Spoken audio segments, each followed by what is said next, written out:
All right. Hello, everybody. Welcome. Thanks for joining us today.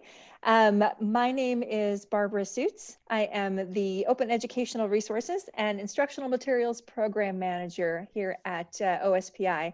And I am so excited that you could join us on this Friday afternoon to see some of the great STEM resources that we have on our Washington OER Commons Hub. If you are not familiar with the Washington OER Hub, I have placed a description of the purpose and the organization in a little 30-minute video, and you're certainly more than welcome to take a look at that and understand a little bit more about the work that we're doing. But today I am joined by two of my fantastic colleagues who are here to tell us a little bit more about the resources that they have been creating. I am joined by Project. I'm gonna maul the word. I'm so sorry, Pranjali. Pranjali Upadhyay from ESD 112 and Renae Skar, and both of these lovely ladies will be telling us a little bit about the work that they have been doing. Take it away. Thank you so much, Barbara. We're so excited to join you today. So my name's Pranjali, and I am the Integrated Curriculum Coordinator at ESD 112. So we function out of Southwest Washington, and Renae is going to introduce herself. I'm Renae Skar. I teach 5th grade out in Hawkinson School District outside of Vancouver, Washington. And I've been working with Pranjali and the ESD 112 for the last couple of years with science and some of the fun PBL and STEM materials. Thank you, Renae. So in my position, a lot of my time is spent developing integrated STEM materials to be implemented in our region and statewide. And another chunk of my position supports integrated STEM professional development in our region. So really excited to be here with you today to be able to share some of the resources that we have available. I'm going to go ahead and share my screen with you and show you the Washington OER Commons Hub page. Barbara has also linked this in the comments on our video. So as you can see, here's our Washington OER page, and I will show you our group where we have all of our resources available to access. So here's our resources page. I'm going to make this a little bit bigger so you can see. And I wanted to just give you a quick walk through some of the resources that we have available for you. We have something called our STEM storylines, which have been developed over the span of the past 4 years. So they're integrated STEM units. They're designed in a project-based learning framework, and they're anchored around a local or global phenomenon. They've been implemented in our region for the past 3 years and have been shared with teachers across the state. Specifically today, I'd like to highlight two of our other more recent resources. The first one we're calling our STEM projects or STEM mini projects. So I'm going to scroll down. If you scroll down on our group page, you'll be able to see them. I'm going to open this one up for you. It's called What's for Dinner, and it's a 5th grade STEM project.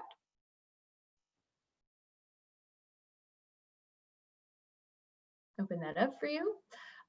So pretty much the idea behind these STEM projects or STEM mini projects was to develop something in response to the recent school closures. So these are designed to be implemented by teachers during remote or blended model of teaching.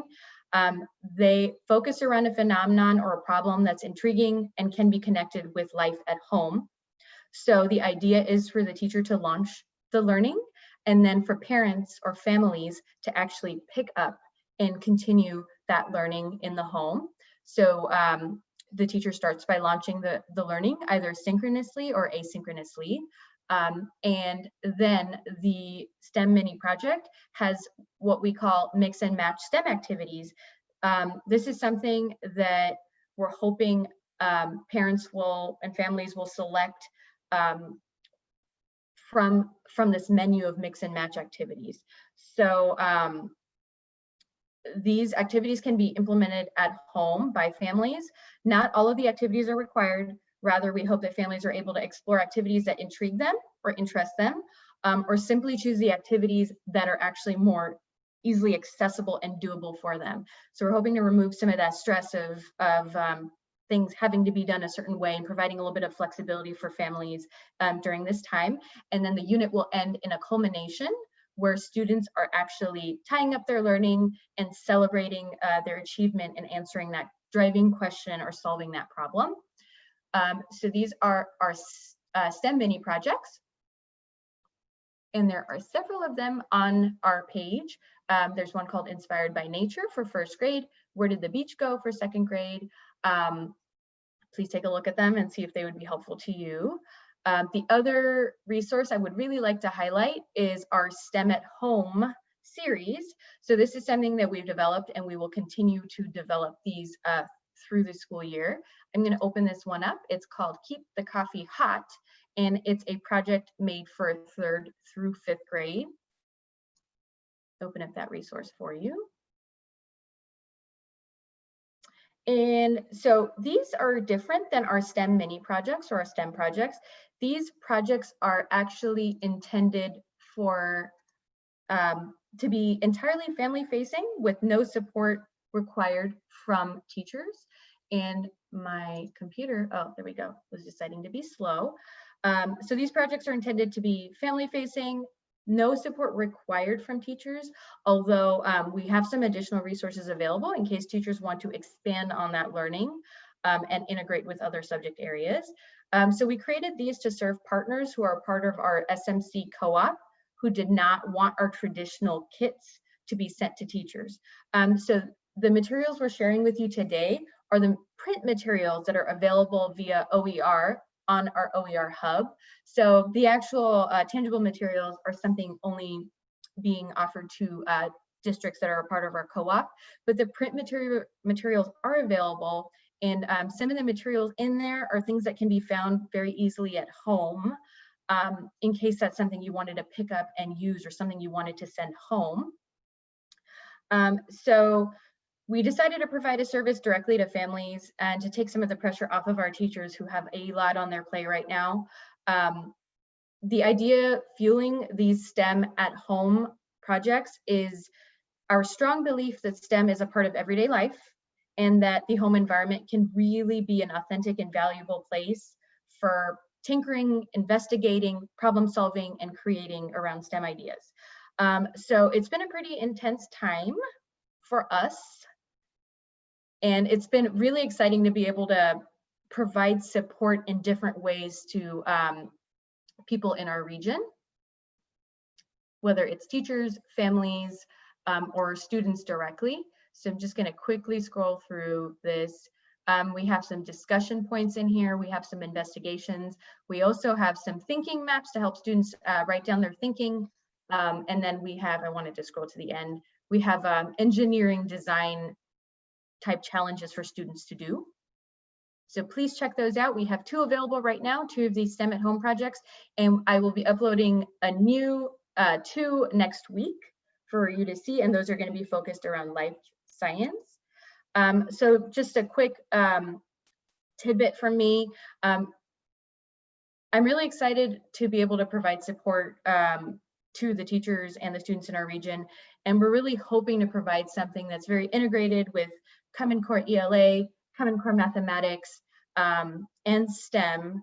We're hoping to provide an experience for our families and students that's very robust and not just sizzly and exciting and fun, but also having the core and deeper scientific learning through having students practice a lot of those science and engineering practices while they're learning. So thank you for letting me share those. And I would like to pass it over to Renae, who is just a really amazing educator and innovative educator in our region that I have worked with on many, many storylines and a lot of curriculum development for the past 2 years.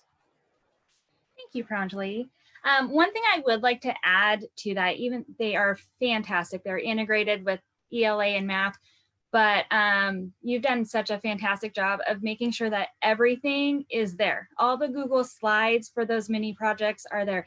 Everything that's in those mini projects, it's all Google friendly. So whether you're using Google Classroom or Schoology or whatever platform you're using, they're all very accessible. With the mini projects that I've been using, I found that you can do the asynchronous part with it, that opening part through Zoom, and bring those kids in. You can also use Screencastify and video yourself and send out a Google Docs and have the kids interact that way. The mini projects have been very accessible for the students.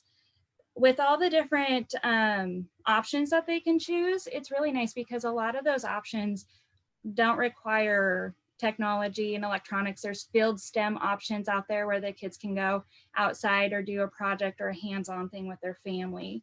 And so I know that that's really important right now with online learning, is to not make everything on the computer. So those are really nice. Another thing too is this is a great way to add optional learning to those families who are looking for a little bit more. The at-home projects are, integrated as well. The coffee one has math and timing. All the materials are there. There's the worksheets right there, easy to print and do right there. So my kids have been enjoying doing the science, and as a teacher, I found it very accessible as a teacher and doable with the online learning and what we're going through right now. And it's just kind of fun to still keep doing those projects, even though we're not in the classroom environment. So thank you so much, Pranjali. It's been fun. Thank you so much. I get to work with people like you. So Barbara, one more thing I wanted to add was just that it's been kind of I feel like it's been an emotionally difficult time for some of our teachers, some of our families, some of our students, and we hope to be able to provide something exciting and something fun. Students, especially the younger ones in the elementary grades, they have such a natural excitement about science and STEM. So it's so great to be able to use that to teach and to help them be excited about learning. So it's just wonderful to be able to help provide something exciting and fun for them to do. Not that the other stuff is not exciting and fun, but STEM is just so cool and so much fun. Thank you guys so much. I really appreciate all the great work that you're doing. I am especially excited to share some of the family-facing resources that you've developed as well during this time. It's so critical and so very much appreciated. So thank you guys for your time. I do want to mention just a couple real things really quickly before I let you go. One is that the group that Pranjali was talking about is linked in the description. It's also linked in our OSPI science group, so you can get to those resources from both of those different launch points. I also want to send out a quick note that if you did not watch our OSPI art show live yesterday, it is recorded, and it's a great chance to see some inspirational student art and performances, and so we've linked that below as well. We want to wish you guys all the best. If you enjoy having these brief snippets of content highlighting resources, please consider subscribing to our YouTube channel, and you'll get a notice about when we are going live in the future. And that information is also posted on the OSPI OER website, as well as via our Twitter account. So thank you guys all for spending a little bit of your afternoon with us. I wish everyone the best. Stay healthy and well. Bye, everyone. Thank you.